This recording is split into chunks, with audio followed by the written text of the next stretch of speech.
birthday party. How are you all? I hope you are doing very well and great. So आज के session में हम करने वाले हैं कौन सा चैप्टर तो सेम ही रहना है कौन सा पोर्शन करेंगे? ओके, थर्ड पोर्शन करेंगे। जो भी हमारा बचा हुआ है वो देखते हैं। हमारा क्या बचा हुआ है? Micro organisms.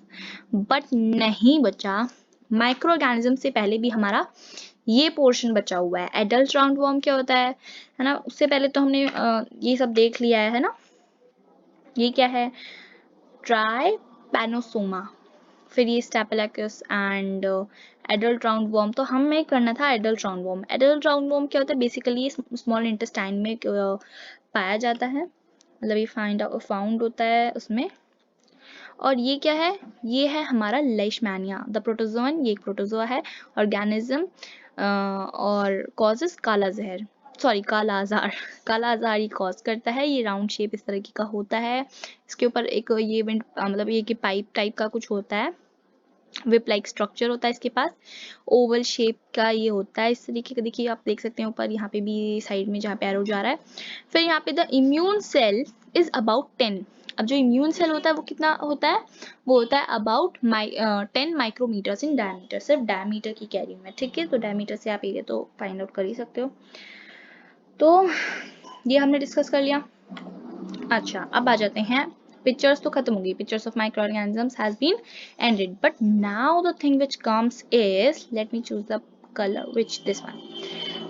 Oh gosh, now अरे तो दिख ही नहीं रहा एक second, थोड़ा सा ना इसको बोल्ड कर देते हैं, like this much is enough?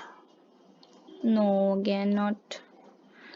Okay, now it's enough, right? So now infectious agents क्या होते हैं? infectious agents जो biological agents होते हैं वो होते हैं infectious agents जो infection cause करते हैं, like virus, bacteria, fungi, protozoan and worms, which we have already discussed about, right? In the earlier videos we have already discussed about them. What are they? They are biological agents. So अब इनके cause ये करते क्या हैं? ये क्या करते हैं? ये जो viruses होते हैं ये करते हैं common cold, influenza, measles measles, chicken pox, AIDS, hepatitis B etcetera. इस तरीके के कुछ डिसीजेस जो करते हैं कॉमन कोल्ड, इन्फ्लुएंजा, मिसलेस, ये सारी डिसीजेस कौन करता है? वायरस। तो बच्चा आपको ये लर्न करनी पड़ती है, ये इनका कोई शॉर्ट ट्रिक नहीं है, ये तो सब कुछ आपको लर्न करना पड़ेगा। समझा तो इसमें कुछ जा ही नहीं सकता। ये आपको देख के समझ में आ रहा है कि बैक्टीरिया क्या करता है, cholera, typhoid, TB, tuberculosis, tetanus, anthrax, food poisoning and etcetera, ये सब क्या करता है? बैक्टीरिया करता है। ओके, फंगाई क्या करता है? स्किन इन्फेक्शंस हो जाते हैं फंगाई पे। फंगाई आपको पता ही होगा what is fungi, I have already discussed about that. Protozoan क्या होता है? मलेरिया। प्रोटोजोन से क्या कर प्रोटोजोन का जो ये जो होता है प्रोटोजोन एक माइक्रो ऑर्गेनिज्म, ये करता क्या है? क्या कॉज करता है? ये मलेरिया कॉज करता है। इसका सबसे बड़ा ये एक एग्जांपल है kala azar. We have already discussed right now, we have discussed in what, that is something like you will tell me in the comment section. Amoeba dysentery, acha, amoebic dysentery is also caused by protozoans. Sleeping sickness is also we have discussed about in the pictures of microorganisms, right? So you will tell me both the answers for that कि इस ये काला आजार कौन करता है? Okay, कौन सा डिसीज में होता है काला आजार? सॉरी, ये सिम्टम जो माइक्रो ऑर्गेनिज्म होता है वो तो प्रोटोजोआ होता है, लेकिन उसका नेम क्या होता है? ठीक है, उसका फैमिली तो प्रोटोजोएन है, लेकिन नेम क्या है उसका वो आप मुझे बताओगे। स्लीपिंग सिकनेस कौन सा माइक्रो ऑर्गेनिज्म करता है? करता तो प्रोटोजोएन है, लेकिन family, it's a family, right? तो उसका नेम क्या है जो किस उससे होता है? ठीक है। अच्छा, वर्म्स क्या करते हैं? Intestinal infections and elephantiasis.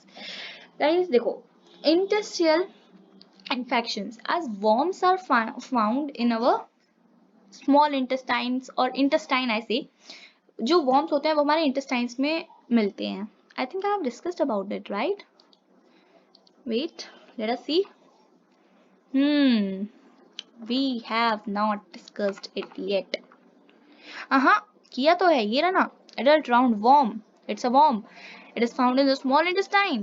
Yes, it's found in a small intestine. And लो काला आजार का ये तो यहाँ ही मिल गया हमें लेishmania. और जो स्लीपिंग सिकनेस का भी बता ही देती हूँ, उसका एग्जाम्पल है ट्राइपेनसोमा, जो भी है. तो यहाँ पे आप देख लो, इट कॉजेज स्लीपिंग सिकनेस. ठीक है, ये स्लीपिंग सिकनेस कॉज करता है. तो ये तो हमने देख लिया. ठीक है, ये इन्फेक्शंस कौन कॉज करता है? वॉर्म करता है. और किसमें? इंटेस्टाइन्स में. This much has been discussed. Now wait a second, I have moved to something wrong here. Oh guys, health तो हमने डिस्कस की थी, बट ये शायद पूरा डिस्कस नहीं कर पाए थे हम. Let me cover this in today's lesson. तो हेल्थ इज अ स्टेट तो हमने पहले देख लिया था, बट कंडीशंस देख लेते हैं. The conditions necessary for the good health are good physical and social environment, good economic conditions. भाई देखो, जब आप फिजिकली फिट होगे, जब कैसे होगे? एक्सरसाइज करके होगे. सोशल इन्वायरमेंट आपका अच्छा होगा. सोशल इन्वायरमेंट मतलब आप सबके साथ अच्छे होगे, आपका क्लीननेस मेंटेन करके रखोगे, तो वो आपका हो गया सोशल इन्वायरमेंट अच्छा. ठीक है. अब इकोनॉमिक कंडीशंस कैसे अच्छी होंगी? इकोनॉमिक कंडीशंस आपकी अच्छी होंगी अगर मतलब आपको अच्छा आपकी इनकम आ रही है तो अच्छे हो, मतलब आप अच्छे से लिव कर पा रहे हो, अच्छे से उसमें सर्वाइव कर पा रहे हो बहुत अच्छे से. तो दैट काइंड, मतलब आपको कोई प्रेशर नहीं है किसी भी तरीके का, है ना, पैसे वगैरह का किसी का नहीं. तो in that state you can say that you are healthy, अगर आपके पास ये चीजें हैं. कंडीशंस, जो नेसेसरी कंडीशंस है वो बताया है. ठीक है. नेक्स्ट है good physical and social environment includes clean surroundings. मैंने पहले बोला था, good sanitation, proper garbage disposal and clean drinking water. Good economic conditions includes job opportunities for earning to have nutritious food and to lead a healthy life. और I say good life. Good life यहाँ given भी है good. ठीक है. Life आप add कर लेना. Life भी given है. ठीक है. तो पर्सनल एंड कम्युनिटी इश्यूज. अभी क्या है भाई, ये क्या है? Personal and community issues both matter for health. देखते हैं.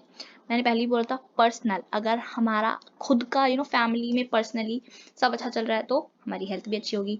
कम्युनिटी में सब अच्छा चल रहा है तो ऑब्वियसली हमारी हेल्थ अच्छी होगी. मतलब कम्युनिटी में आपकी कोई प्रॉब्लम्स नहीं है. तो ये हम पहले भी डिस्कस कर चुके हैं ना, community health and all these, है ना, कर चुके हैं. बस ये इतना सारा पोर्शन हमने किया नहीं था आई गेस, तो मैंने वो भी कंप्लीट करा दिया आपको.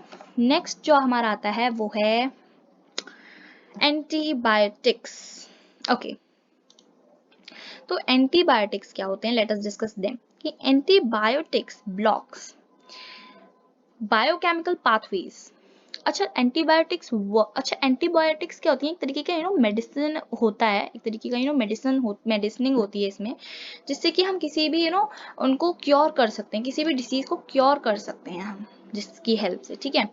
जैसे कि हम देख सकते हैं एंटीबायोटिक्स ब्लॉक्स. एंटीबायोटिक्स फंक्शन क्या करती है? Antibiotics blocks biochemical pathways important for bacteria.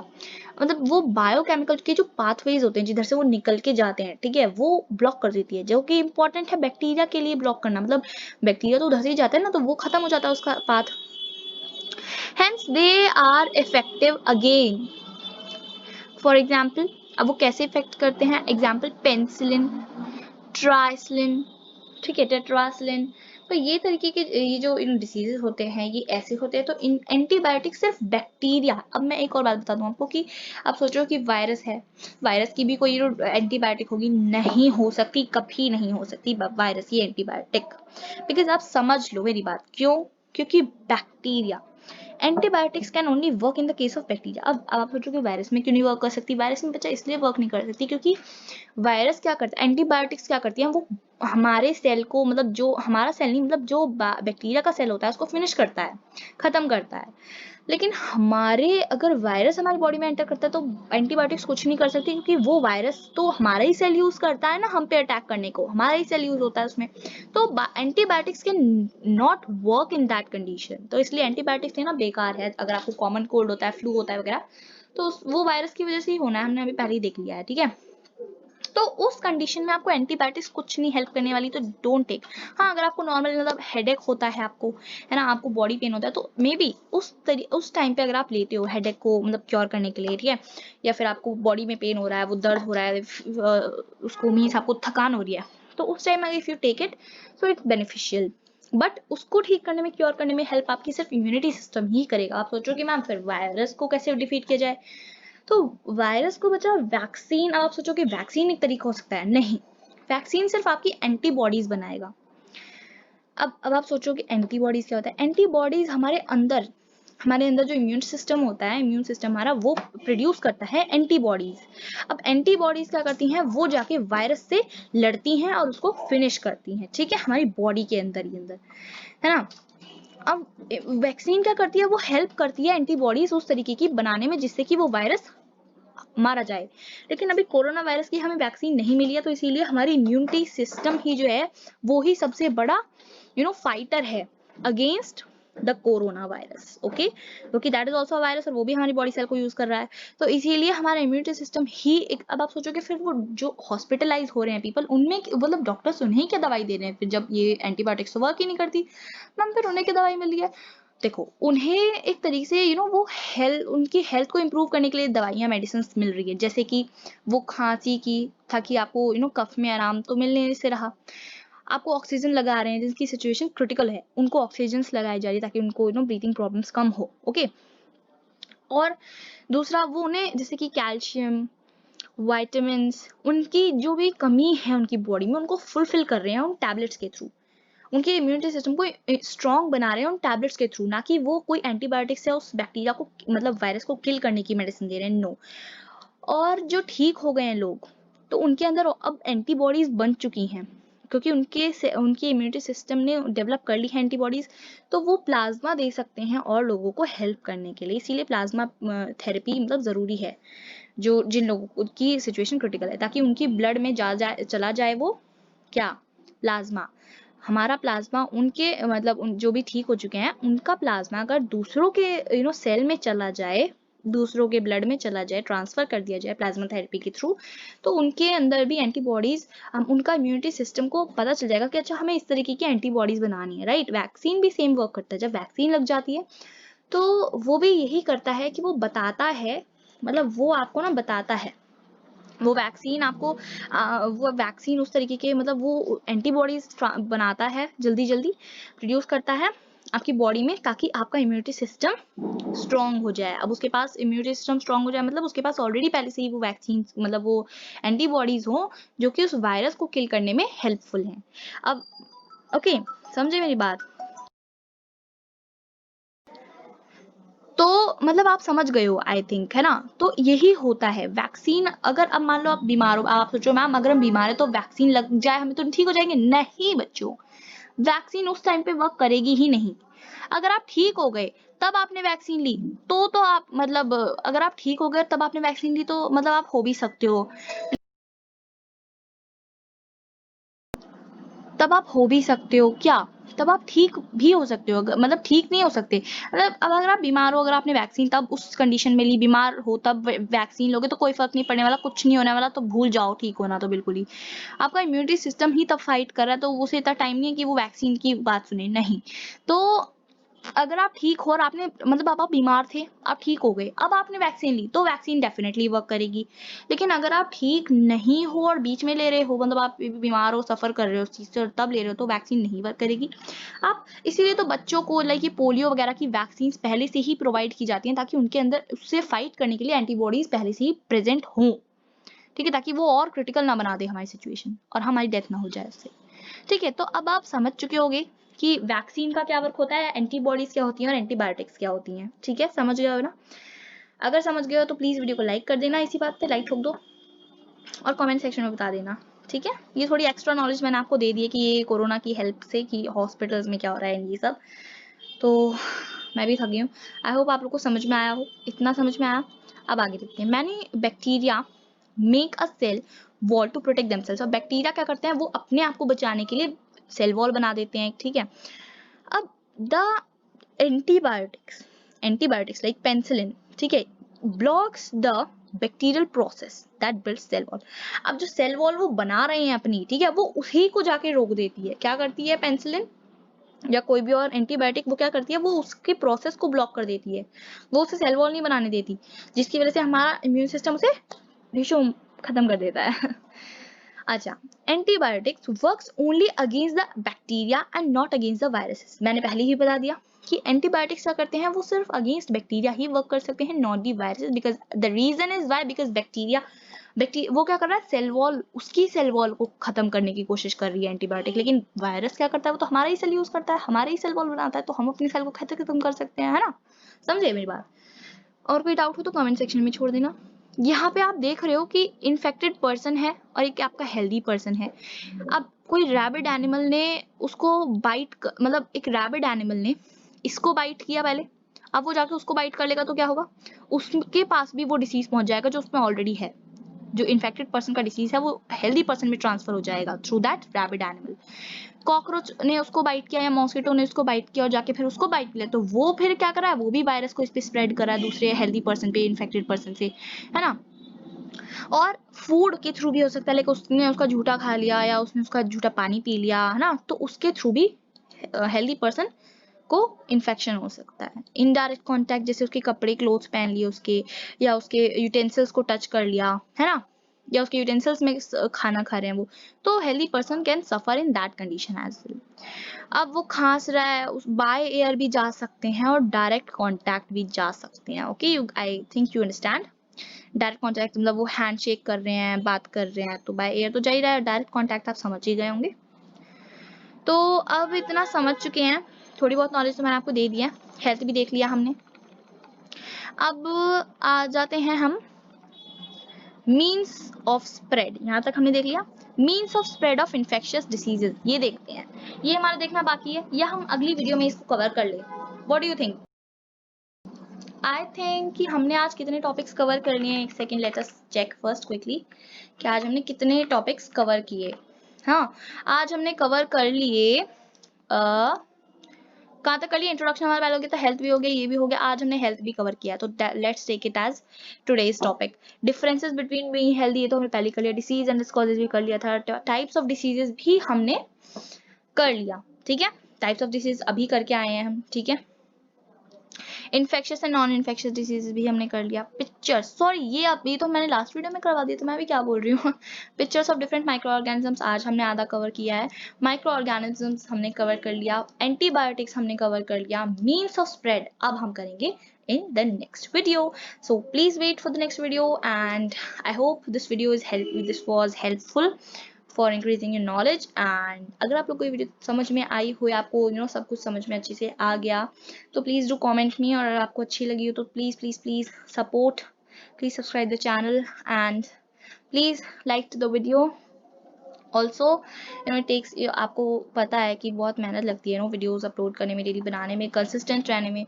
So please help me grow, and समझ में आओ तो कमेंट सेक्शन में अगर कोई डाउट हो तो वो लीक कर देना। और प्लीज़ आप जो कमेंट करते हैं, लाइक यतेंद्र कुमार हैं यहाँ पे जिन्होंने मुझे कमेंट किया था, है ना, और गेमिंग वर्ल्ड से भी कोई है, पता नहीं कौन was that. So okay, thank you for your support. Okay, and Aradhya Tivtia is also there. They are supporting me really, please helpful, and आपके comments मुझे really help करते हैं, to motivate me. So please people, अगर आपको अच्छे लगते हो तो please do comment me, please like the video, share the video to your all friends who are need of this knowledge, they need the knowledge, and also अच्छी लगती हो तो प्लीज लाइक कर दीजिए, please please, this request is mind to you people, please people help me grow and let me spread my knowledge to you as well. My knowledge तो नहीं, मतलब bookish knowledge से तो बेटर ही है कि मैं आपको समझा दूँ अच्छे से। तो ये जो चार्ट बाद में करते हैं। अब बता देती हूँ मैं आपको कि means of spread,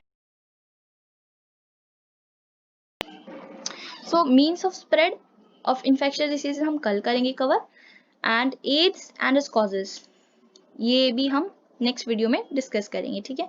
I think I should go live, so मैं कल लाइव आऊंगी at time will be 12 o'clock, so please be ready for my live session, and at that time we can discuss all our doubts, all our queries.